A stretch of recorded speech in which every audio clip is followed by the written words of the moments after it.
Ir žinote, dar vienas toks pavyzdys, kaip mes žmonės dažnai ir suprantantis pasaulio veikimo principus, tą visą mechanizmą, kad mes esam jo dalis ir mūsų žodžiai ir mintys ir veiksmai, viskas yra svarbu, mes dažnai iš įpročio naudojam tam tikrus žodžius, todėl kad iš kartos į kartą eina ir mums jie įsipaišo kaip įsicementuoja į sąmonę.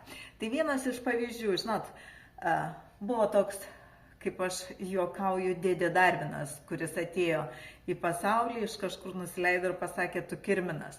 Tai iš to sekant, dažnas mūsų Darvino teoriją atmetam ir suprantam, kad mes iš dieviškos teorijos, iš sielos, kam yra begalės mokslinių įrodymų, bet savo žodžiuose dažnai mes palaikom darvinizmą. Kaip taip vyksta, tai pavyzdžiui, moteris sako pagimdė.